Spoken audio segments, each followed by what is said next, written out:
नमस्कार दोस्तों, स्वागत है आप सभी का इस लेक्चर में जिसमें हम आपको जीके यानी कि सामान्य ज्ञान के महत्वपूर्ण प्रश्न के बारे में बहुत आसान तरीके से एक्सप्लेन करेंगे।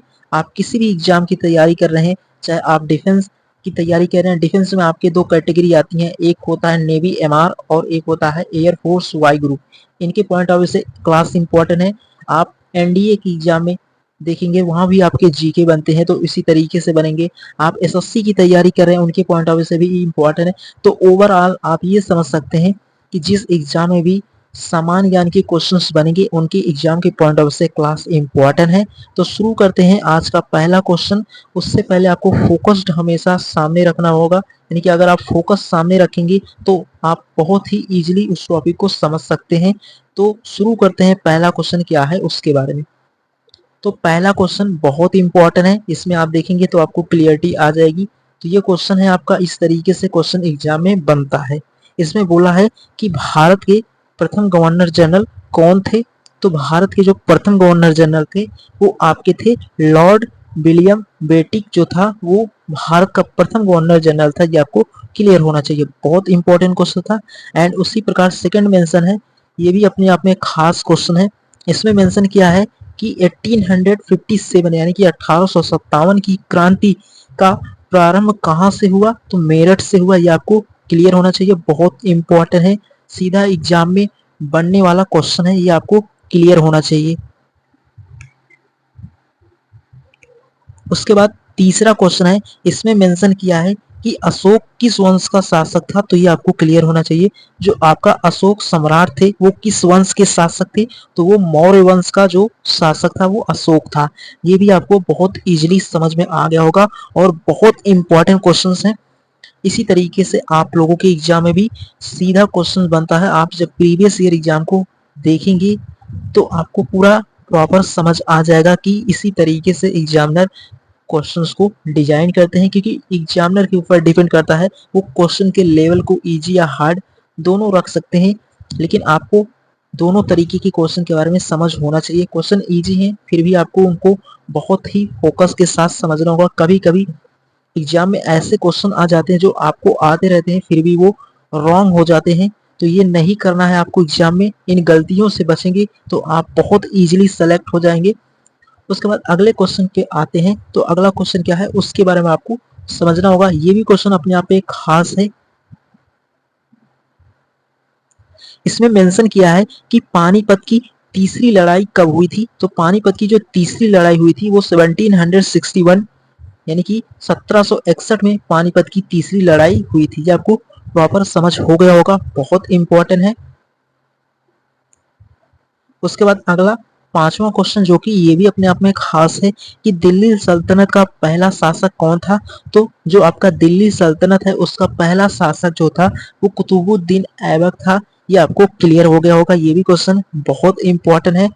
उसी प्रकार अगला आपका है 6 नंबर। इसमें बोल रहा है कि प्लासी का युद्ध कब हुआ था। तो प्लासी का जो युद्ध हुआ था आपका, प्लासी का युद्ध 1757 में हुआ था। ये आपको क्लियर होना चाहिए, यानी कि जो 1757 में प्लासी का युद्ध हुआ था। ये यहाँ पर आप ये भी समझ गए होंगे, बहुत इंपॉर्टेंट था। उसके बाद बढ़ते हैं इसके अगले क्वेश्चन के बारे में, जो कि और इम्पोर्टेंट क्वेश्चन है। तो उम्मीद करता हूँ आप यहाँ तक इन सभी क्वेश्चन को बहुत आसान तरीके से समझ गए होंगे, बहुत इंपॉर्टेंट है। एंड उसके बाद अगले क्वेश्चन के बारे में बात करें तो अगला क्वेश्चन भी आपका बहुत इंपॉर्टेंट है। तो अगला एग्जाम में ये भी बन सकता है। तो इसमें मेंशन किया है कि अजंता की गुफाएं किस धर्म से संबंधित है। तो जो अजंता की गुफाएं हैं वो बौद्ध धर्म से क्या है, संबंधित है। ये आपको क्लियर होना चाहिए। उसी प्रकार आठवां क्वेश्चन अपने आप में खास क्वेश्चन है। इसमें बोला है कि शिवाजी महाराज का राज्य अभिषेक कब हुआ था। तो शिवाजी जो महाराज थे उनका राज्य अभिषेक 1674 ईस्वी में हुआ था। ये भी आपको क्लियर होना चाहिए।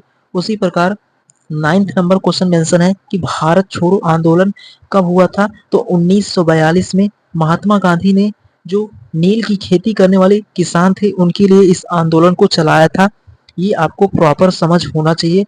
तो उम्मीद करता हूँ आप ये 9 क्वेश्चन को बहुत आसान तरीके से, बहुत ही इंपॉर्टेंट है, जो इनको आप बहुत इजीली समझ गए होंगे, बहुत इंपॉर्टेंट है। एंड उसके बाद अगले क्वेश्चन के बारे में बात करें। उसके बाद अगला क्वेश्चन बहुत इंपॉर्टेंट है, जिसमें 10th नंबर में बहुत इंपॉर्टेंट क्वेश्चन है, सीधे एग्जाम में बनने वाला क्वेश्चन है। इसमें बोल रहा है आपसे कि महात्मा गांधी ने सत्याग्रह की, यानी कि जो महात्मा की गांधी जी थे उन्होंने सत्याग्रह सबसे पहले कहाँ किया था? तो जो महात्मा गांधी जी थे उन्होंने सत्याग्रह को सबसे पहले बिहार राज्य में कहाँ पर किया था? चंपारण में। 1917 में महात्मा गांधी जी ने सत्याग्रह सबसे पहले चंपारण, जो कि बिहार राज्य में है, 1917 में शुरू किया था। ये आपको क्लियर होना चाहिए, बहुत इंपॉर्टेंट है, सीधे एग्जाम में पूछे वाला, यानी कि जो पूछे गए क्वेश्चन है उनमें ये क्वेश्चन आता है। इस तरीके से एग्जाम में क्वेश्चन जरूर पूछे जाते हैं, ये आपको क्लियर होना चाहिए। एंड उसी प्रकार 11th नंबर क्वेश्चन के बारे में बात करें तो 11th नंबर क्वेश्चन जो है वो भी अपने आप में बहुत खास है कि भारत की सबसे बड़ी नदी कौन सी है? तो भारत की जो सबसे लंबी नदी है ना वो है गंगा नदी। तो उम्मीद करता हूँ आप ये क्वेश्चन को भी बहुत इजीली समझ गए होंगे और इससे प्रीवियस जो हमने डिस्कस किया वो भी आपके क्लियर होंगे। तो आप जरूर, आपको कमेंट बॉक्स में जरूर मेंशन करना होगा कि आपको क्लास कैसे लगा। आपको अगर क्वेश्चंस इजी लगे हों तो इससे नेक्स्ट लेक्चर में और इम्पोर्टेंट क्वेश्चन के बारे में भी आपको बहुत इजीली एक्सप्लेन करेंगे। आप कमेंट बॉक्स में जरूर बताना आपको इस क्लास से क्या सीखने को मिला और आपके एग्जाम में इसी तरीके से क्वेश्चंस बनते हैं तो इसी लेवल के क्वेश्चन के बारे में हम आपको और बेहतर तरीके से एक्सप्लेन करेंगे। अगर आपको किसी भी प्रकार से किसी क्वेश्चन में समझने में प्रॉब्लम हो तो कमेंट बॉक्स में मेंशन कर सकते हैं।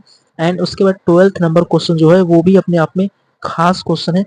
इसमें मेंशन किया है कि भारत का सबसे ऊंचा पर्वत शिखर कौन सा है? तो भारत का जो सबसे ऊंचा पर्वत शिखर है वो आपका कंचनजंगा वो है पर्वत, जो भारत का सबसे ऊंचा पर्वत शिखर की श्रेणी में आता है। तो ओवरऑल इन क्वेश्चन को भी बहुत आसान तरीके से समझ गए होंगे। एंड उसके बाद बढ़ते हैं अगला क्वेश्चन क्या है उसके बारे में। तो अगला क्वेश्चन भी आपका बहुत इंपॉर्टेंट है। तो इसमें पूछ रहा है आपसे कि कावेरी नदी किस राज्य में बहती है? तो जो कावेरी नदी है वो आपका कर्नाटक और तमिलनाडु दो एक ऐसे राज्य हैं जहां पर कावेरी नदी बहती है। उसी प्रकार 14 नंबर क्वेश्चन जो है अपने आप में खास क्वेश्चन है। इसमें मेंशन किया है कि थार मरुस्थल कहाँ स्थित है? तो जो आपका थार मरुस्थल है वो आपका राजस्थान राज्य में स्थित है। ये आपको प्रॉपर समझ होना चाहिए। तो ये भी क्वेश्चन आप बहुत इजीली समझ गए होंगे, बहुत इंपॉर्टेंट है। उसी प्रकार 15 नंबर क्वेश्चन के बारे में बात करें तो 15 नंबर जो है वो भी आपका बहुत इंपॉर्टेंट है। तो भारत की सबसे लंबी झील कौन सी है? तो जो भारत की सबसे लंबी झील है वो आपका वेबनाड झील, जो कि किस राज्य में है? वो केरल राज्य में है। ये आपको प्रॉपर समझ होना चाहिए। तो इस तरीके से ओवरऑल यहाँ तक आप बहुत इजीली समझ गए होंगे और ये 15 नंबर क्वेश्चन भी आप बहुत आसानी से समझ गए होंगे। तो आज के इस सभी क्वेश्चन को उम्मीद करता हूँ आप बहुत आसान तरीके से समझ गए होंगे। बस फोकस आपको हमेशा सामने रखना। किसी भी टॉपिक को अगर आपको समझना है तो फोकस जब आपका सामने रहता है तो उम्मीद करता हूँ आप इन क्वेश्चन को देखकर भी बहुत आसानी से इन क्वेश्चन को समझ गए होंगे। बहुत इंपॉर्टेंट है। अब बढ़ते हैं अगले क्वेश्चन के बारे में, जो कि और इम्पोर्टेंट क्वेश्चन है। वो किस तरीके से है उनको आपको समझना होगा। इसके बाद बहुत इंपॉर्टेंट क्वेश्चन ये है कि पूछ रहा है कि भारत का सबसे बड़ा राज्य क्षेत्रफल की दृष्टि से कौन सा है? तो क्षेत्रफल की दृष्टि से जो भारत का सबसे बड़ा राज्य है वो आपका राजस्थान। लेकिन यहीं पर यह भी क्वेश्चन बनता है कि भारत का सबसे छोटा राज्य क्षेत्रफल की दृष्टि से तो गोवा हो जाएगा। ये दोनों क्वेश्चन आपको सिमिलरली हर एक एग्जाम में देखने को मिलते हैं। तो अगर एक नहीं पूछता है तो दूसरा जरूर पूछता है। अगर सबसे बड़ा पूछेगा या छोटा, दोनों आपको प्रॉपर समझ होना चाहिए। एंड उसी प्रकार अगला क्वेश्चन है, इसमें बोल रहा है कि भारत में जो आपका कॉफी उत्पादन पहला स्थान किस राज्य का है? यानी कि कौन सा ऐसा राज्य है जो भारत में कॉफी उत्पादन में सबसे आगे है? तो जो राज्य है वो आपका कर्नाटक राज्य में भारत का एक ऐसा राज्य है जहां पर कॉफी उत्पादन के लिए पहला माना जाता है इसका स्थान, वो है आपका कर्नाटक राज्य में। आपको प्रॉपर समझ होना चाहिए। तो इसी प्रकार आप इस क्वेश्चन को भी बहुत इजीली समझ गए होंगे, बहुत इंपॉर्टेंट है। उसके बाद अगला 18 नंबर क्वेश्चन भी आपका बहुत इंपॉर्टेंट है। इसमें मेंशन किया है कि सुंदरबन डेल्टा किस नदी से बना है? जो आपकी नदी है वो आपका गंगा और ब्रह्मपुत्र नदी से सुंदरबन डेल्टा जो है उसका निर्माण होता है। ये आपको क्लियर होना चाहिए, बहुत इंपॉर्टेंट है कि जो सुंदरबन डेल्टा है वो गंगा और ब्रह्मपुत्र नदी के क्या होता है, इन्हीं दोनों नदियों से सुंदरबन डेल्टा का निर्माण होता है। तो आई होप आप यहाँ तक सभी क्वेश्चन को बहुत इजीली समझ गए होंगे, बहुत इंपॉर्टेंट है। एंड उसके बाद अगले क्वेश्चन के बारे में बात करें तो अगला क्वेश्चन है नर्मदा यानी कि जो नर्मदा नदी है किस दिशा में बहती है? तो नर्मदा नदी जो है आपका वो पश्चिम दिशा में बहती है। ये भी आपको प्रॉपर समझ होना चाहिए, बहुत इंपॉर्टेंट है, सीधे एग्जाम में छपने वाले क्वेश्चन है कि जो नर्मदा नदी की दिशा है वो किस दिशा में है? तो वेस्ट यानी कि पश्चिम दिशा में है। एंड उसी प्रकार 21st के बारे में बात करें तो 21st यहाँ पर मेंशन है कि मानव शरीर की सबसे छोटी हड्डी कौन सी होती है? तो मानव शरीर की जो सबसे छोटी हड्डी होती है वो कान की हड्डी होती है, लेकिन उसका नाम क्या होता है? तो उसका नाम होता है स्टेपिस। ये आपको क्लियर होना चाहिए, बहुत इंपॉर्टेंट है। एंड उसी प्रकार 22 में बात करें तो यहाँ पर मेंशन है, ये भी आपका बहुत इजीली है लेकिन बहुत इजीली आपको समझ आना चाहिए कि सूर्य का प्रकाश यानी कि पृथ्वी पर आने में कितना समय लेता है? तो लगभग 8 मिनट 20 सेकेंड का टाइम लगता है सूर्य यानी कि प्रकाश को अर्थ यानी कि पृथ्वी तक पहुंचने में। तो ओवरऑल आप इस क्वेश्चन को भी बहुत आसान तरीके से समझ गए होंगे, बस फोकस्ड आपको सामने होगा, यानी कि अगर आपका फोकस सामने रहेगा तो आप ऐसा हो ही नहीं सकता कि क्वेश्चन को समझ ना सके। बस आप फोकस रखना तो आप बहुत इजीली टॉपिक को समझते हुए चलेंगे। उसी प्रकार अब बात करते हैं अगला क्वेश्चन क्या है उसके बारे में। तो अगला क्वेश्चन भी आपका बहुत इंपॉर्टेंट है।